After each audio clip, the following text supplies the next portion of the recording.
Bonjour à tous. On va commencer en pleine période de digestion, je pense, et faire en sorte que le futur du travail attire un peu plus de monde, on l'espère. En tout cas, bienvenue sur cette table ronde sur le futur du travail. On va explorer ensemble pendant une petite heure quelles sont les grandes tendances qui vont impacter notre façon de travailler demain. Et pour le faire, ce qu'on vous propose, c'est d'avoir une vision partagée entre le monde des organisations et le monde de l'éducation. Nous serons donc 3 sur cette table ronde pour se projeter. Julie Elterlin. Bonjour. Julie, donc vous êtes étudiante en 5e année à Subbiotech. Exactement. Ok. Bruno Vaillet, qui est directeur de Subbiotech Lyon. Oui, bonjour. Et moi-même, Karine Valentini, qui suis consultante formatrice et qui travaille en design éducatif pour une organisation qui s'appelle Tomorrow Theory et qui travaille justement sur le futur du travail et le futur des ressources humaines. Alors, ce qu'on vous propose, c'est déjà, avant de parler directement et de rentrer dans le vif du sujet du futur du travail, c'est peut-être de prendre un peu de hauteur et de s'interroger sur pourquoi on a envie de parler de futur. Et pourquoi on a envie de parler de futur? Alors, il y a plein de réponses possibles. Vous avez les neuroscientifiques vous diront qu'on en a besoin parce qu'on a une zone dans le cerveau qui s'appelle le cortex singulaire, qui est la zone de prédiction. Si notre cerveau ne peut pas faire de projection dans le futur positive, il génère des hormones de stress qui sont extrêmement dommageables. Donc on en a besoin physiologiquement. Les historiens vous diront qu'on s'est toujours projeté et on a toujours voulu prévoir les choses. Hein. Ça vient de la Pythie de Delphes qu'on consultait avant le combat pour savoir si les armées allaient être victorieuses. Et puis si on se projette un peu moins loin, ce que je vous propose, c'est de regarder ces images-là. On est il y a à peu près 124 ans en arrière. Et il y a 124 ans, pendant l'exposition universelle, nos ancêtres de 1900 imaginaient le futur en l'an 2000. Vous avez toute une série d'artistes qui, à cette occasion, ont fait différentes cartographies. Là, vous en avez 4, mais il y en a eu à peu près 80 que vous pouvez retrouver assez facilement. C'est intéressant de voir comment on se projetait dans le futur à cette époque. On voit déjà l'importance de la tech. On peut difficilement envisager le futur sans la tech. Une tech qui va libérer l'homme, qui va l'augmenter. Vous voyez, l'école du futur, c'est pour vous deux. On n'est pas très très loin du projet Neuralink d'Elon Musk. Mais on voit aussi, je fais le lien avec la table ronde d'avant et le bus baleine, la conception qu'on avait aussi de la domination du vivant. Le futur, c'était aussi technologie et asservissement du vivant en quelque sorte. Alors au-delà de ce besoin physiologique, pourquoi parler du futur? Parce que ça nous demande en tant qu'organisation de nous préparer à ce futur-là, d'anticiper les tendances de demain. Ça nous permet de nous préparer dès maintenant. Ça nous permet aussi de générer une sorte d'élan en termes de motivation pour nos organisations. Parce qu'une société qui ne se projette plus est une société qui est en déclin. Le prix Nobel de la paix Amartya Sen en faisait même une cause principale de pauvreté. La pauvreté, c'est une population qui n'est plus capable de se sentir en mesure d'agir sur son futur.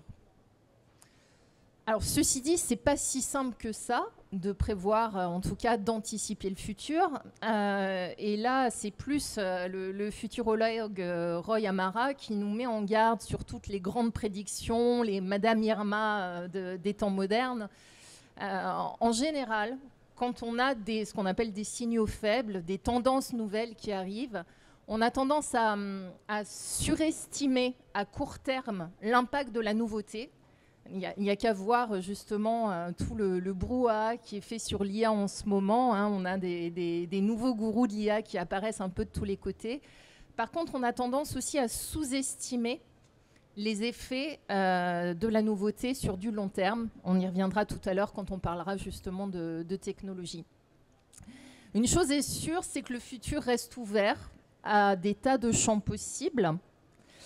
Et si on se penche sur nos imaginaires du futur, on se rend compte qu'ils sont très très différents, mais ils sont majoritairement quand même très négatifs. Vous avez à l'image deux vidéos qui déroulent en parallèle. Sur votre écran de gauche, on a une vidéo de présentation de la Red Team. La Red Team, c'est le programme du ministère de la Défense qui a réuni toute une bande de scientifiques pour imaginer à quoi ressemblerait le futur de la France en 2030-2060 et toutes les catastrophes planétaires auxquelles on peut s'attendre pour pouvoir bien s'y préparer. Ça, au niveau des imaginaires, c'est à peu près 90% de ce qu'on peut voir. Nos projections sur le futur, elles sont extrêmement négatives, elles sont dystopiques, et ça a une importance sur le futur du travail parce que ça a une importance sur l'état d'esprit global de la société. Et à droite, vous avez plutôt une vision en effet plus optimiste du futur avec le mouvement Solarpunk, qui est un mouvement d'artistes qui, lui, a décidé de travailler justement pour réenchanter les imaginaires du futur et de montrer des visions du futur beaucoup plus souhaitables. Ça vous parlera peut-être, Bruno et Julie, mais de mon côté, j'ai organisé l'été dernier une expérience sur 4000 étudiants. On a monté une expérience de design fiction. On a projeté 4000 étudiants. On leur a demandé d'extrapoler les signaux faibles actuels de notre société et de dessiner le futur du travail en 2040, le futur de la planète, le futur de la citoyenneté. On se rend compte, et peut-être qu'en tout cas, ce serait intéressant de voir, Julie, ce que vous en pensez, qu'on a affaire à des populations d'étudiants qui ont une vraie anxiété du futur. En tout cas, c'est très présent. Et un simple exercice de design fiction, de projection sur des imaginaires souhaitables, a un impact assez redoutable, puisqu'on a un étudiant sur deux à l'issue de cet exercice qui nous dit qu'il a repris confiance dans l'avenir et qu'il a trouvé des possibilités de mieux agir sur le futur. Ça, c'est des pistes qui sont assez intéressantes, aussi bien au niveau de l'école que des organisations. Travailler en termes de prospective créative, c'est un moyen aussi de se projeter dans des futurs souhaitables qui sont extrêmement motivants dans nos politiques RH. Au niveau des imaginaires, donc, on n'est quand même pas sur des futurs très réjouissants. Je ne sais pas si vous étiez à la table ronde avant, mais ce n'était pas très réjouissant non plus. Quand on regarde les études, ce n'est pas la panacée, hein, là aussi. La dernière étude Ipsos qui a eu lieu en...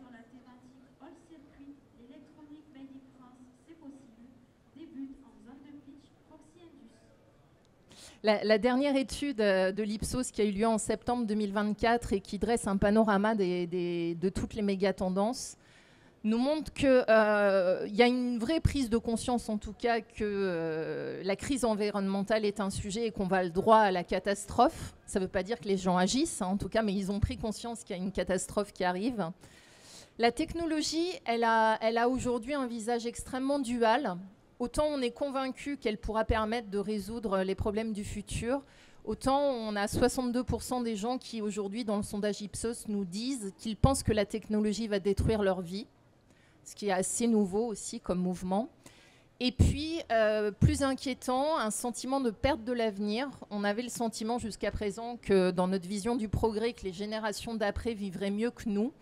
Et là, on se rend compte que ce mouvement est en train de s'inverser. Il y a une forme de nouveau nihilisme, en quelque sorte, qui voit le jour, notamment avec un mouvement qu'on a baptisé le mouvement YOLO, You Only Live Once, qui est toute une génération de la population qui s'est dit, mais finalement, comme le futur est bien sombre, qu'on va tous mourir, autant en profiter maintenant, et à quoi bon les générations futures?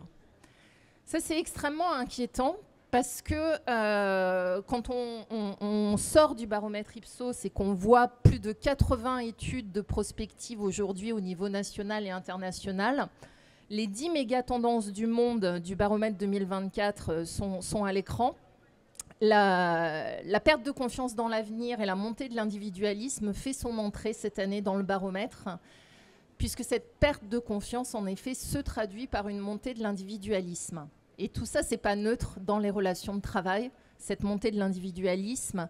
Au niveau du management et des organisations, le symbole de cette société qui ne va pas très bien, pour moi, elle se traduit par le changement d'acronyme. Pendant des années, avant le Covid, on nous a dit, quand on parlait en management des organisations, qu'on évoluait dans un environnement VUCA. Hein, vous le voyez dans plein de plaquettes, un peu partout. Aujourd'hui, on parle d'un environnement banni. C'est un nouvel acronyme avec tous les voyants en rouge. La société serait fragile, anxiogène, absolument incompréhensible, et on ne peut absolument pas prévoir tout ce qui va nous tomber dessus. Dans ce panorama réjouissant, forcément, c'est quoi l'impact sur le futur du travail ? Et comment, là aussi, nos perceptions sur le futur du travail ont évolué et évolueront encore. Là aussi, si on regarde les enquêtes, on voit que notre rapport au travail, il a quand même pas mal changé ces dernières années. En tout cas, si on se plonge en 1990. En 1990, sur le grand baromètre qui a lieu sur les valeurs des Français, on voyait que 60% des personnes interrogées considéraient le travail comme quelque chose d'extrêmement important dans leur vie. En 2024, on bascule à 24%. Alors, ça ne veut pas dire qu'on est devenu feignant, qu'on n'aime plus le travail. Au contraire, pour le coup, là, les études montrent qu'en France, on est particulièrement attaché à la valeur travail. Mais ça veut dire que, surtout, le travail ne représente plus comme avant un indicateur social, un marqueur social, et surtout qu'il n'est plus associé à un indicateur de bonheur. On n'extrapole plus la réussite et l'accomplissement à travers le travail. Et dans ce domaine-là, il y a eu véritablement un avant et un après Covid. Hein. Il y a énormément d'études et de recherches aujourd'hui qui sont faites sur l'impact du Covid sur le travail. En tout cas, les dernières études montrent que la forte majorité des Français se disent que le Covid a été pour eux un révélateur, un moyen de repenser leur rapport au travail. On a eu dans la société française et dans la société américaine d'ailleurs le fameux mouvement du Big Quit, les grandes démissions. Aux États-Unis, on a eu des millions de gens qui ont quitté leur emploi. Là aussi, c'est pas un désamour du travail, en tout cas sociologiquement, on se rend compte que c'est plutôt un désamour des conditions de travail et une volonté de changer les conditions de travail. La volonté majeure qui est exprimée aujourd'hui dans notre relation au travail, et toutes les études le montrent, c'est un plus grand équilibre, en tout cas un besoin de plus grand équilibre entre une vie personnelle et une vie professionnelle, mais surtout une volonté d'avoir un travail qui a plus de sens. Et c'est quoi un travail qui a plus de sens ? Parce qu'on peut tous avoir des définitions très subjectives du sujet. La DARES, qui mesure, qui fait énormément d'enquêtes sur le travail, nous dit qu'en tout cas, elle mesure le sens au travail à trois indicateurs dans lesquels peut-être vous vous retrouverez. Et vous allez nous le dire de suite, Julie. Je considère que mon travail a du sens si, 1, je comprends à quoi je sers et à quelle mission je contribue. C'est l'utilité sociale. Mon travail a du sens s'il me permet, en tout cas, d'être en cohérence entre mes valeurs personnelles et les valeurs de mon organisation, de mon activité. D'où l'importance, d'ailleurs, d'avoir des démarches de valeurs collectives internes. Et puis, mon travail a du sens si j'ai le sentiment que je peux évoluer, développer mes capacités, apprendre. Quand ces 3 paramètres sont réunis, on est à un pic de motivation. Dernier point peut-être qui est assez symptomatique, et je fais encore le lien avec la table ronde d'avant qui était assez passionnante. Depuis 2019, on voit aussi apparaître une nouvelle tendance qui est ce qu'on appelle le remords écologique et qui vient renforcer ce besoin de cohérence éthique. Les personnes qui sont dans des activités qui ont un impact négatif sur l'environnement on commence à développer un sentiment de honte par rapport à leur activité qui les amène à changer de travail. Ça, c'est aussi un signal assez émergent, le remords écologique. on n'a plus très envie, on n'est pas très fier d'avoir une activité qui ne contribue pas à préserver ou au moins à ne pas dégrader l'environnement. Voilà rapidement, en tout cas, pour cette introduction sur le futur du travail. Et on va aller un peu plus loin sur les tendances du futur. Mais déjà, puisqu'on est en effet sur une approche croisée, je voulais avoir votre réaction, Julie, sur vous en tant qu'étudiante, justement. Qu'est-ce que vous pensez justement de ce qu'on vient d'évoquer, ce panorama sur le futur, et comment vous préparez au futur du travail? Bon, déjà, bonjour. Merci de m'accueillir autour de cette table ronde. Donc, je vais essayer de parler surtout en mon nom, mais aussi un peu au nom des étudiants, aussi bien que je peux. Au niveau du futur du travail, déjà, je reviens sur le côté anxiogène.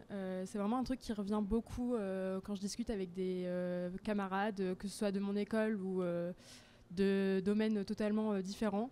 Il y a vraiment une peur de l'avenir, c'est un fait. On ne sait pas comment va évoluer le marché du travail par exemple, toutes les crises qui sont en train d'émerger d'année en année augmentent cette anxiété.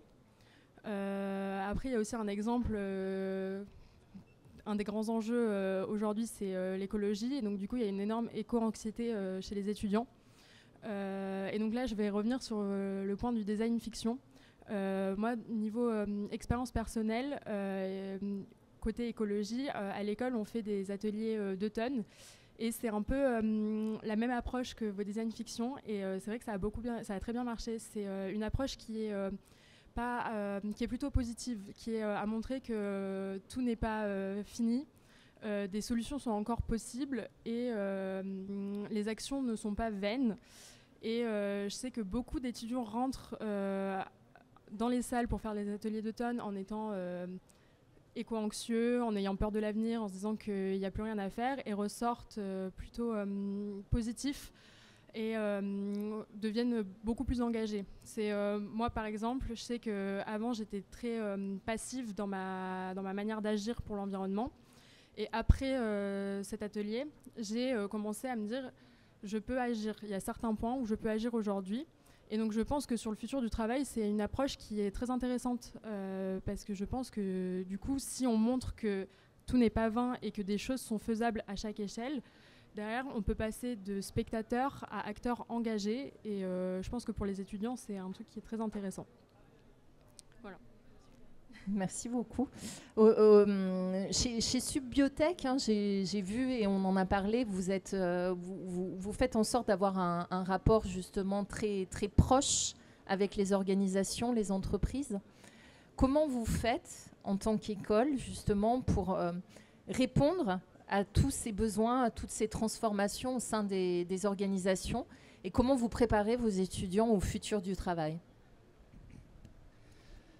Alors, bon, déjà nous, on reste optimistes. On pense que, heureusement, l'avenir n'est pas aussi sombre que ça. On prépare nos étudiants, malgré tout, à un monde nouveau. En ce qui nous concerne, nous, on est école d'ingénieurs en biotechnologie, donc forcément sur des secteurs qui sont très innovants. Voilà. Pour les préparer au mieux à rentrer sur ce grand secteur d'activité qui regroupe toutes les sciences de la vie avec différents métiers, tout simplement, on a maintenu au cours du parcours de formation d'ingénieurs qui dure 5 ans, 3 stages, 2 mois, 4 mois et 6 mois, qui permet à l'étudiant de se confronter au milieu du travail. Julie est en 5e année, elle va démarrer son stage de fin d'études de 6 mois sur une fonction, elle pourra rebondir si elle le désire, mais qui est nouvelle pour elle. Et sinon, les stages précédents, on peut la faire témoigner. J'ai plus en tête les environnements dans lesquels elle les a fait ou sur quel poste, mais typiquement, ça devrait être sur d'autres fonctions que celles qu'elle va aborder en 6e année.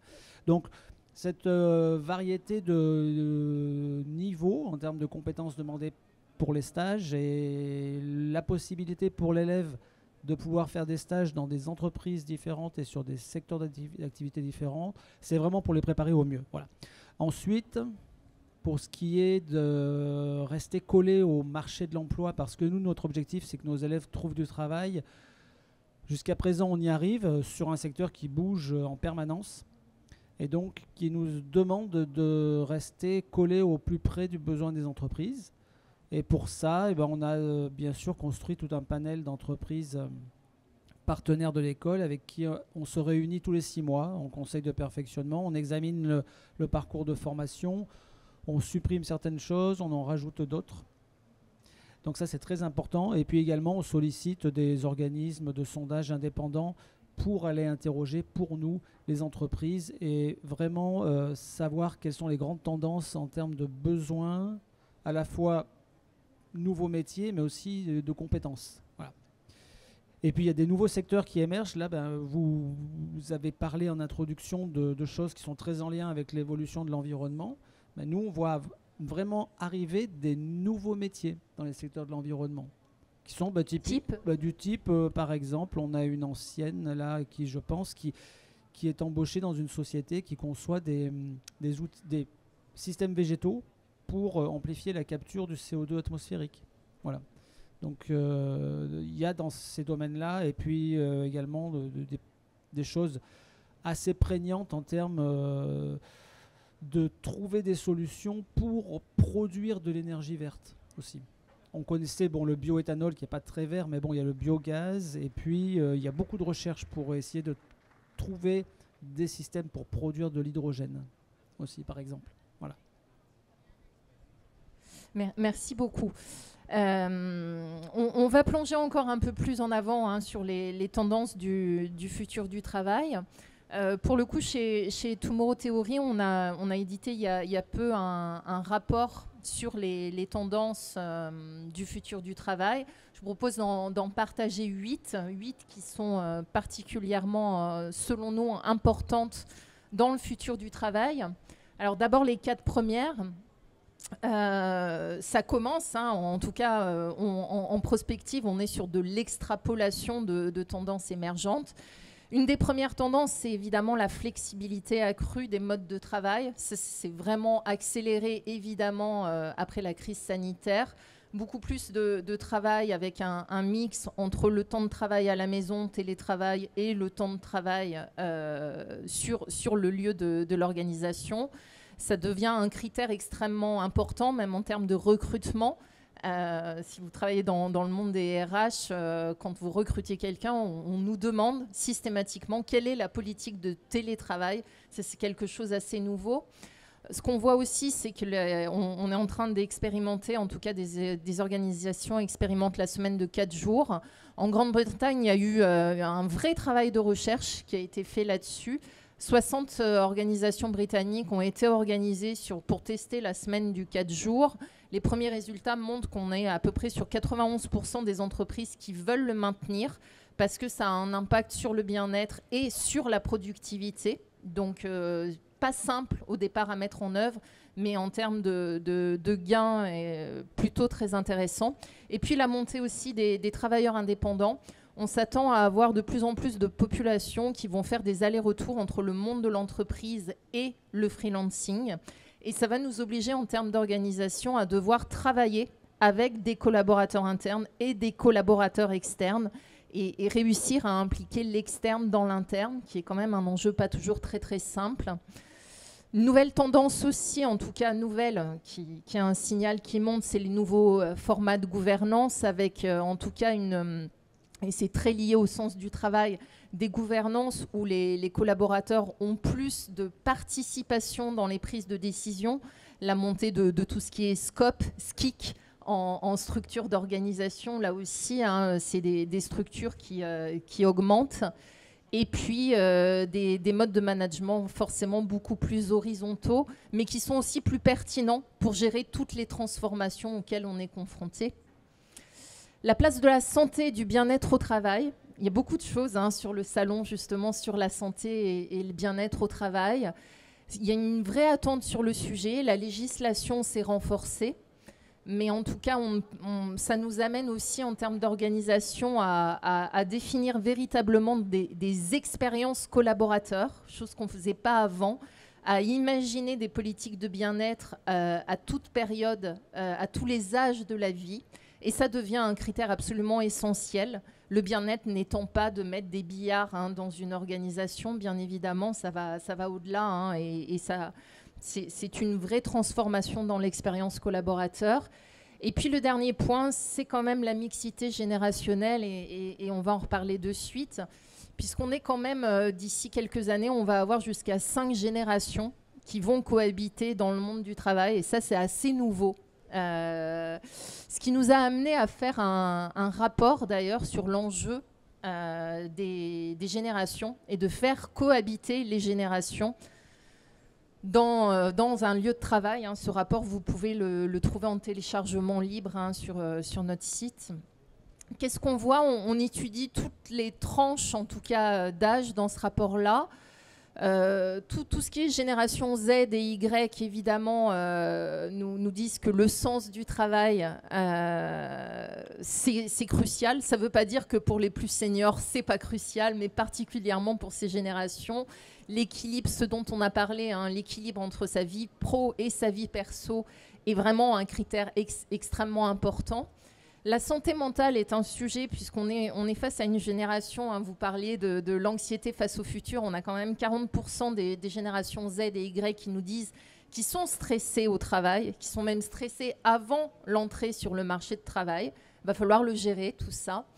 La flexibilité est un critère qui est essentiel aujourd'hui en termes de fidélisation et de politique de travail interne. Et puis, on est sur une génération sur laquelle, en tout cas pour les jeunes générations, on a eu beaucoup de stéréotypes. On a pu véhiculer des stéréotypes en se disant les jeunes générations sont feignantes. Pas du tout, ce n'est pas des gens feignants. En tout cas, là, aussi les études sociologiques le montrent. Il y a par contre une vraie attente en termes d'évolution. Alors, pas qu'en termes d'évolution de carrière, en termes d'évolution de compétences. C'est-à-dire que les organisations qui ne pourront pas justement développer les compétences, permettre des modalités d'accompagnement et de formation, auront assez peu d'attrait pour ces jeunes générations. Si on regarde les plus seniors d'entre nous, en tout cas, je ne sais pas si la seniorité commence à 50 ans, mais dans ces cas, je pense qu'on est dedans peut-être. Ouais, voilà. On n'est pas très bon. On est dedans ou pas ? Un peu, oui. Un peu ? Ouais. Pour moi, je parle pour moi. Moi aussi. La France est au 24e rang européen pour le taux d'emploi des 55-64 ans. On peut mieux faire. On a des organisations qui commencent à développer des chartes en faveur de l'emploi des plus de 50 ans. Alors, c'est le non-charte, ça fait un peu protection des espèces en difficulté. C'est un peu particulier. Mais en tout cas, il y a aussi une vraie volonté de se dire comment on capitalise sur l'expérience des plus anciens, peut-être sur des démarches plus de transmission des savoirs. Et puis aussi, quelque chose qui est quand même assez intéressant, c'est des mesures en faveur de l'accompagnement des aidants, parce qu'on se rend compte que cette population se retrouve souvent dans des situations d'aide de familles plus âgées, de parents ou de grands-parents, qui nécessitent des dispositifs d'adaptation au travail assez importants. Après, le fait de parler d'intergénérationnel en lui-même est quelque chose qui commence à être un peu controversé, parce que l'intergénérationnel, le vocable en lui-même, introduit des frictions entre générations. Et là aussi, en termes de prospective, je vous invite à regarder les travaux de Mauro Guillaine, qui est vice-dean à l'université à la Wharton School en Grande-Bretagne, et qui nous parle d'une nouvelle tendance émergente, qui a un clin d'œil aux millennials. C'est ce qu'on appelle les perennials. Et les perennials, c'est quelque chose d'assez intéressant parce que c'est des individus tout âge confondus qui ont décidé de se définir autrement qu'en référence à une tranche d'âge, de se définir et de vivre en dehors d'une tranche d'âge. Pourquoi ? Parce que c'est vrai qu'on a une conception de la vie qui est très marquée sur 4 grandes périodes. Le jeu, quand on est tout petit. Ensuite, on va à l'école, on fait des études, donc c'est l'âge d'apprendre. Après, c'est la période du travail. Et puis, le Saint Graal, enfin, on va pouvoir se reposer, c'est l'âge de la retraite. Les perennials, s'ils remettent en cause ce modèle-là, ils ont envie de travailler et d'apprendre tout au long de la vie, en tout cas pour les plus seniors d'entre eux. Et ce mouvement-là est quelque chose d'extrêmement intéressant puisqu'on pourrait bâtir une société, en tout cas c'est ce que nous dit Mauro Guilhem, plutôt multigénérationnelle et post-générationnelle, où finalement les organisations seraient amenées à avoir dans leurs équipes, dans leurs groupes de formation, des gens de tout âge, ce qui est plutôt une bonne nouvelle là aussi, puisque on se rend compte que ce sont les équipes les plus performantes. Le multigénérationnel a un impact sur la productivité et sur la créativité des équipes, puisqu'on ne fait pas appel aux mêmes sources du cerveau quand on a plus de 50 ans et quand on a 20-30 ans. En tout cas, en termes de productivité, si on arrive à réguler les relations, ce sont les équipes les plus intéressantes. Je ne sais pas ce que vous en pensez de ces tendances-là. J'ai envie de peut-être vous poser la question à vous, Bruno. Qu'est-ce que vous pensez de ces tendances-là et comment vous, justement, vous accompagnez vos jeunes, vos étudiants sur les compétences de demain? Quelles sont les compétences qui vous paraissent d'abord essentielles à développer pour les préparer à ces nouvelles formes d'organisation?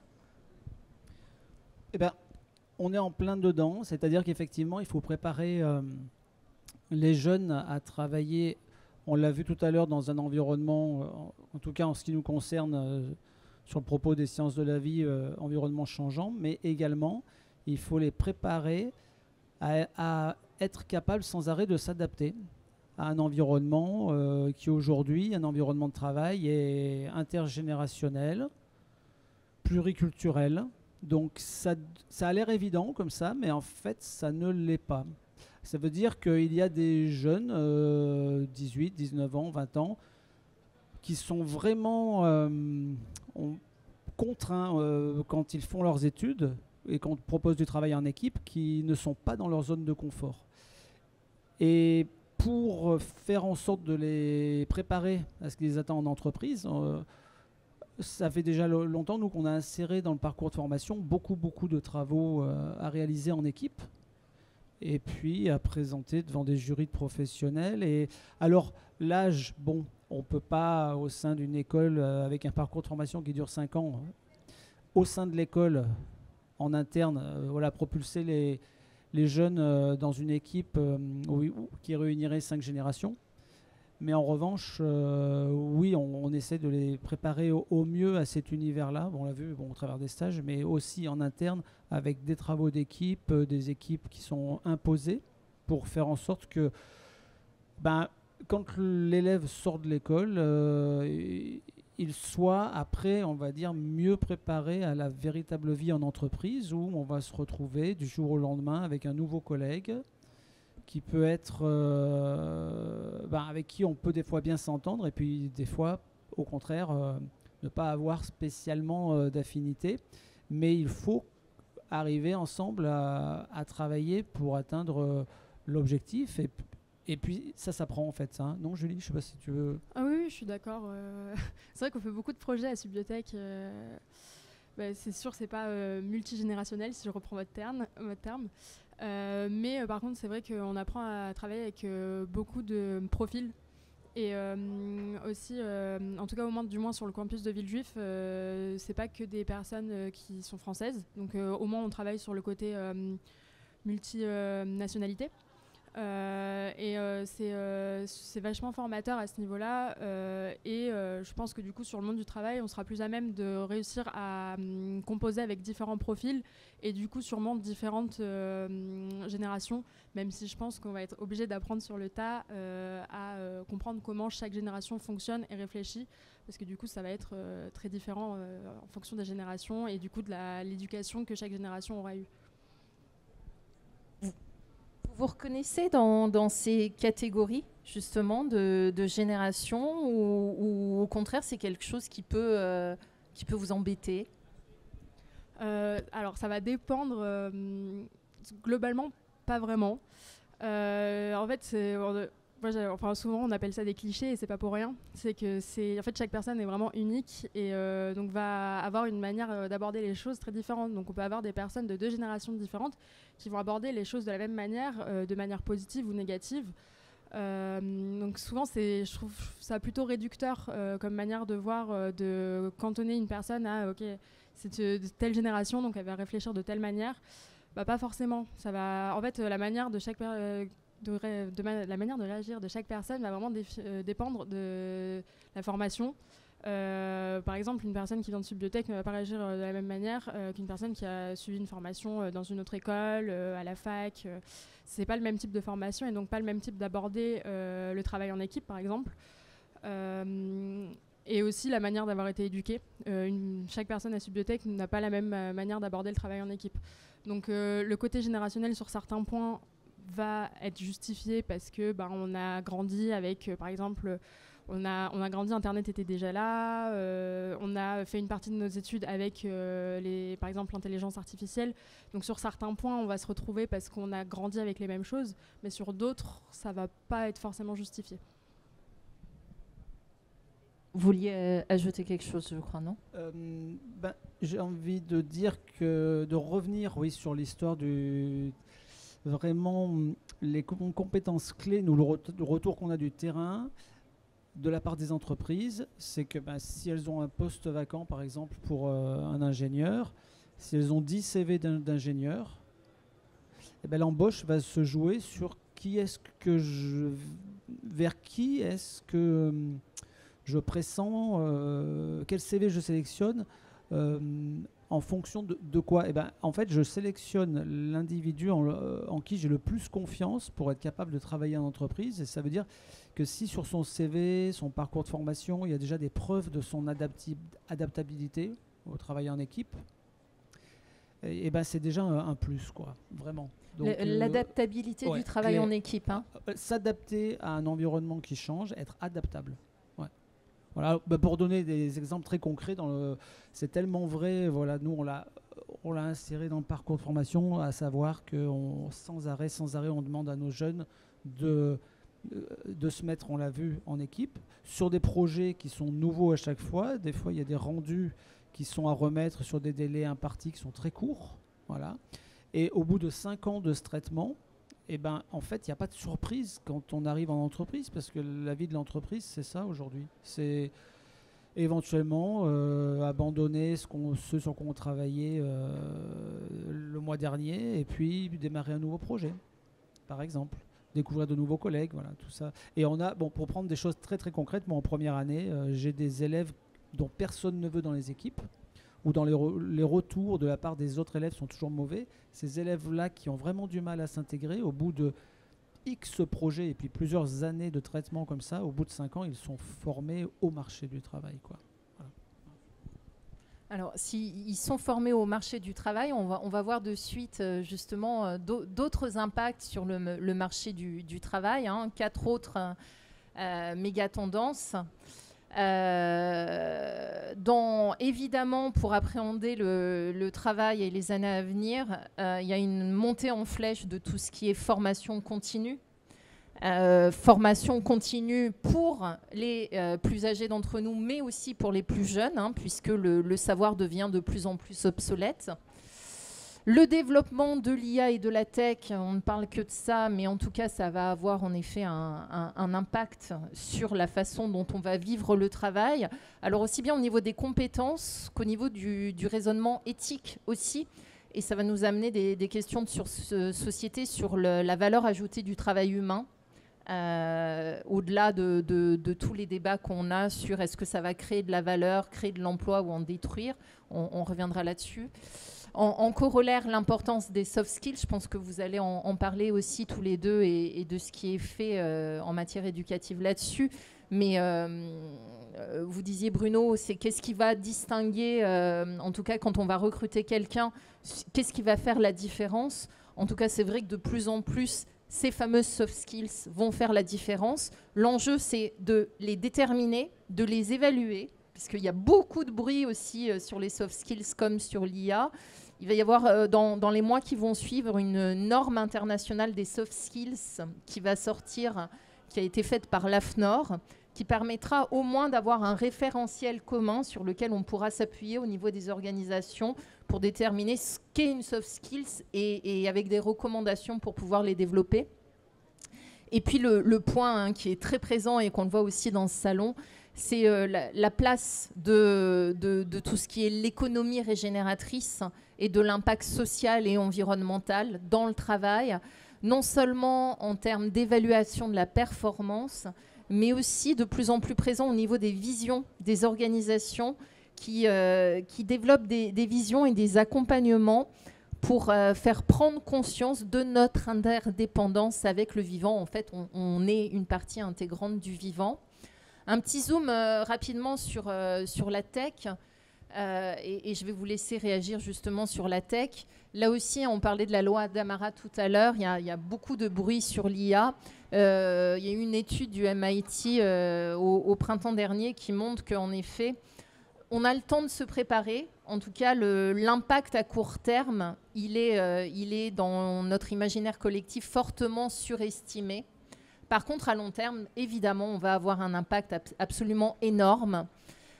Pourquoi, à court terme, il ne sera pas si grand que ça? Parce qu'aujourd'hui, ce qu'on observe, c'est que tout le monde en parle, mais on parle beaucoup des IA génératives et pas du reste. Quand on ne confond pas en plus ChatGPT et l'IA générative, il y a beaucoup d'amalgame là-dessus. Mais là où on voit des vrais gains de productivité, c'est quand on est sur du passage à l'échelle. Et peut-être que l'enjeu, justement, des organisations demain, c'est le passage à l'échelle. Et d'abord, c'est les transformations, justement, digitales et technologiques. Transformation, ça veut dire appropriation à tous les niveaux de l'organisation de la tech, de son impact. C'est plus le domaine du DSI, c'est comment, au niveau de la gouvernance et de toutes les fonctions, on va prendre conscience de l'impact justement de ces technologies, développer une vraie culture d'organisation sur le sujet. Et c'est seulement là qu'on aura véritablement des points de croissance. Ça passe par en tout cas, une portée, une vision qui est portée par la gouvernance et un accompagnement sur le développement des compétences de tous les collaborateurs et pas des fonctions techniques. Ça passe aussi par un cassage de silos et des pratiques de coopération. L'humain reste très présent. Alors en Europe, il reste très présent. Si on va outre-Atlantique, et c'est juste un petit clin d'œil, on voit quand même qu'il y a des choses assez étonnantes qui sont en train de se développer. Je voulais partager avec vous cette société, en tout cas Alt Inc., qui est la première à avoir développé un système de rémunération de ses clones IA. Comment ça fonctionne? Alt Inc., c'est une société japonaise qui travaille sur le clonage IA et sur l'IA et qui a demandé qui a créé pour tous ses salariés un clone. Ce clone est au travail et il est rémunéré sur sa productivité. Donc les personnes sont rémunérées sur leur travail humain et sur la productivité de leur clone. C'est suffisamment singulier pour dire que, en tout cas, ça peut nous projeter dans un futur qu'on aime ou qu'on n'aime pas. Mais en tout cas, ça permet de répondre au Japon à une problématique, en tout cas de main-d'œuvre, qui est un vrai sujet pour eux, et de se dire que le clonage IA est un moyen d'y répondre. Alors, de là à ce qu'on parle de management des non-humains, en tout cas, dans les organisations, on commence à parler de management des non-humains comme un signal faible qui pourrait affecter le monde du travail demain. Ce qui est certain, c'est qu'en termes de management, quand même, ça va pas être simple. On parle beaucoup de management des équilibres parce que finalement, rien n'est prévu d'avance. On va devoir en effet donner de la vision et dans l'école aussi, donner un cap, mais être prêt à bifurquer, nourrir les besoins individuels, mais en même temps garder cet état d'esprit collectif, se dire qu'on va produire mais sans détériorer la planète, digitaliser, oui, parce qu'on en a besoin, mais ça demande de ne pas déshumaniser. Le manager de demain, c'est un vrai virtuose. Voilà, je ne sais pas comment vous réagissez par rapport à ça. Si on zoome sur la tech, au niveau de Subbiotech, comment vous préparez vos étudiants justement à l'IA, aux avancées technologiques? Comment vous les préparez aussi à développer ces fameuses soft skills? Alors, je vais essayer de commencer par l'aspect intelligence artificielle. J'ai bien aimé une des premières diapos il y avait le propos d'un futurologue qui a dit qu'on a tendance à surestimer à court terme l'arrivée d'une innovation majeure et de la sous-estimer à long terme. Bah pour moi, l'IA, c'est ça. C'est-à-dire que ça fait longtemps qu'il y a des chatbots qui fonctionnent très bien, voilà. Et puis, il y a eu l'arrivée de ChatGPT pour le grand public. Et là, il y a eu énormément de buzz. Voilà. Donc ça, à mon avis, c'est survendu. Mais ça marche très bien pour la traduction instantanée. Ça marche très bien. C'est des super calculateurs. On peut demander à des outils d'intelligence artificielle de trouver la bonne molécule très rapidement qui va s'emboîter pile poil dans le bon récepteur. Très bien. Au-delà de ça, pour moi, aujourd'hui, l'intelligence artificielle, aujourd'hui en tout cas, elle se nourrit, comme tous les spécialistes le répètent, de contenu existant. Et en ligne, par exemple, il y a énormément de contenu qui a été créé par l'intelligence artificielle. Donc en fait, en ce moment, on observe un phénomène où elle se sert des contenus qui ont été créés eux-mêmes par l'intelligence artificielle. Voilà. Mais en attendant, l'intelligence artificielle au sens supercalculateur, elle est là et elle sera là tout le temps. C'est exactement la même chose. Ça, c'est des collègues de Subbiotech qui ont bossé sur ces thématiques. La même chose que l'arrivée de la calculatrice. Moi, quand j'étais gamin, l'arrivée de la calculatrice, ça allait supprimer les profs de maths. Qu'est-ce que c'était que ce truc et tout. Et puis, résultat, aujourd'hui, tout le monde a une calculette et il ne viendrait même pas à l'idée de quelqu'un qui a des petits calculs à faire à la maison de ne pas se servir de la fonction calculatrice ou de la calculatrice, quoi. Donc, l'intelligence artificielle, il faut être pragmatique. Cet outil, il est là. Ces outils, ça arrive en masse. Donc, en fait, il faut l'intégrer. Il faut que les jeunes s'en servent. Et nous, on est sur l'approche maintenant. On travaille beaucoup. Bon, il y a beaucoup de brainstorming là-dessus. Qu'est-ce qu'il ne faut autoriser, ne pas autoriser. En fait, en réalité, aujourd'hui, déjà au collège, quasiment tous les collégiens se servent de ChatGPT. Bon. Alors, vous imaginez bien en école d'ingénieur, enfin Julie pourra nous dire, je ne sais pas, mais bon. Du coup, on est pragmatique. Il faut le mettre entre les mains, voilà, des jeunes, autoriser l'utilisation. Néanmoins, on arrive quand même encore aujourd'hui à déterminer si vraiment il y a de la créativité ou pas, ou de l'innovation. Parce que l'outil d'intelligence artificielle, il calcule, mais dès qu'on est sur de la créativité, on n'est pas encore au rendez-vous. Alors, bon, l'histoire de noter les clones, je veux bien. La semaine dernière, je discutais avec le rédacteur en chef de Science et Avenir. Donc, Science et Avenir, c'est quand même une revue que tout le monde connaît, qui est en kiosque. Tous les postes de secrétaire de rédaction ont été supprimés. C'est des outils d'intelligence artificielle qui mettent tout en page. Et Science et Avenir, aujourd'hui, n'a que 4 salariés. C'est pour dire l'amplitude du phénomène dans les domaines traduction, mise en forme du texte. C'est quasi parfait, quoi. Mais si on veut créer quelque chose d'innovant, on va utiliser ces outils, mais c'est encore, espérons encore pour un bon bout de temps, j'espère, c'est encore l'humain derrière qui gère ça. Alors, donc pour l'aspect IA, nous, on va autoriser les élèves à s'en servir. Et après, sur l'aspect soft skills, pour moi, les soft skills, c'est la capacité, pour moi, je ne sais pas si la définition est bonne, mais de s'adapter dans un environnement, à son environnement. Et donc, ça rejoint un petit peu ce que je disais au début, c'est-à-dire proposer sans arrêt des challenges au sein du parcours éducatif, des nouveaux projets, des nouvelles équipes. On note les étudiants sur leur capacité à rendre dans les temps, à savoir se comporter, à savoir se présenter. Les soft skills, c'est le savoir-être aussi, ça en fait partie. Et nous, en tout cas en ce qui nous concerne, on note, on met des points sur tous ces critères-là. Des points très précis avec des grilles d'évaluation précises. Et dans le parcours de formation, les soft skills, pour moi, c'est la moitié pour valider chaque année. Alors peut-être pas en classe prépa, mais en tout cas en 3e année, 4e et 5e année, c'est sur tous les rendus projets écrits oral, la forme est extrêmement importante, quoi. Le mauvais rendu est comment dire, rédhibitoire. Donc la soft skills, elle est évaluée à tous les moments. Hein. Je ne sais pas ce que tu en penses, Julie. Je ne pensais pas que c'était à ce point évalué. Nous, on a eu des ateliers, surtout, c'est vrai qu'on n'a pas trop senti tout le développement soft skills sur les 2 premières années, qui sont des années préparatoires, donc on est vraiment sur le hard skills plutôt. Vraiment, on va apprendre tout ce qui est compétences techniques. En troisième année, c'est un peu monté, mais en contenu. Mais ça se ressentait pas encore énormément. Et c'est ce que je disais tout à l'heure quand on discutait que tous les trois. En quatrième et cinquième année, on a un énorme volume horaire dédié à des ateliers qu'on appelle des ateliers professionnels, avec une intervenante spécialisée là-dedans qui va nous apprendre à comprendre, connaître nos soft skills et les soft skills d'autres personnes pour comprendre comment travailler avec les différents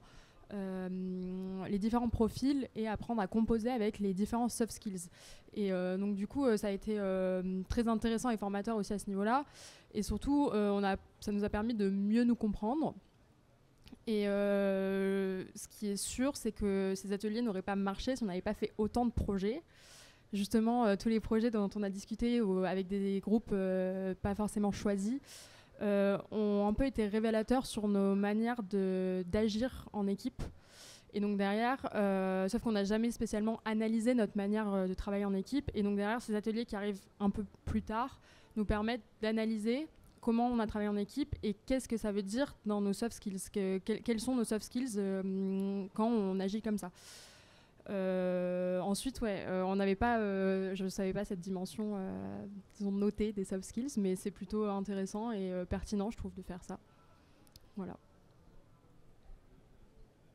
Merci. Si on focus maintenant sur le futur du travail et l'importance que va prendre dans le travail justement la dimension environnementale et sociale, puisque les deux vont de pair, on voit qu'en tout cas, même si j'aime pas bien le mot, la transition écologique en tout cas est créatrice d'emplois. Alors elle est créatrice d'emplois, en tout cas dans les études. Mais on voit surtout ce qui monte, c'est davantage ce qu'on appelle les métiers verdissants, davantage d'ailleurs que les métiers verts. La courbe de croissance, elle est plus exponentielle sur les métiers verdissants qui sont à peu près sur 14% déjà des emplois en 2018. Les métiers verdissants, c'est tout en fait les blocs, les briques de compétences qu'on va ajouter à des fonctions qui existent déjà pour justement adapter les métiers à la prise de conscience de notre impact social et environnemental. Donc on est plus en termes d'évolution des compétences et plus sur des métiers multidisciplinaires que des métiers dont la vocation est d'œuvrer en tout cas pour le bien de l'environnement ou à l'inverse éviter sa détérioration. Ce qui est aussi à noter, et j'aimerais bien avoir votre avis là-dessus, c'est-à-dire qu'on prépare, en tout cas les organisations investissent dans les formations IA, dans les formations à la sensibilisation sociale, environnementale, mais on se rend compte que pour que ça prenne, pour que ça marche, on parlait tout à l'heure de la CSRD, ça demande d'aller un peu au-delà que de piloter une organisation à travers des chiffres, des rapports. Alors certes, la contrainte est utile, mais on développe aussi des démarches d'accompagnement des collaborateurs qui les outillent à réfléchir, à avoir des mécanismes de réflexion, en tout cas, sur ce fameux impact, sur le pilotage de leur activité. Je voulais partager avec vous moi, le modèle qu'on utilise beaucoup parce que je trouve qu'il n'est pas très connu en France, mais qu'il est fortement pertinent. C'est un modèle qui vient de Suède, c'est le FSSD, qui est plus connu sur le nom du Natural Step et qui détermine 8 conditions sociales et environnementales, une sorte de règle du jeu pour s'inscrire dans un cadre social et environnemental souhaitable. Un peu comme le modèle du Donuts, je ne sais pas si vous connaissez le modèle de l'économie du Donuts, qui est un peu notre terrain de jeu dans lequel on peut s'inscrire pour être dans un développement pérenne sans détériorer les besoins humains et les limites planétaires. Modèle extrêmement pertinent parce qu'il fait appel à l'esprit critique et il s'adapte aux aléas justement stratégiques. Et puis on a vu, en tout cas moi j'ai vu beaucoup sur le salon, et je sais qu'on en a discuté Bruno, on parle de bioconception, de biomimétisme appliqué aux produits. Mais je travaille beaucoup plus sur le biomimétisme appliqué aux organisations.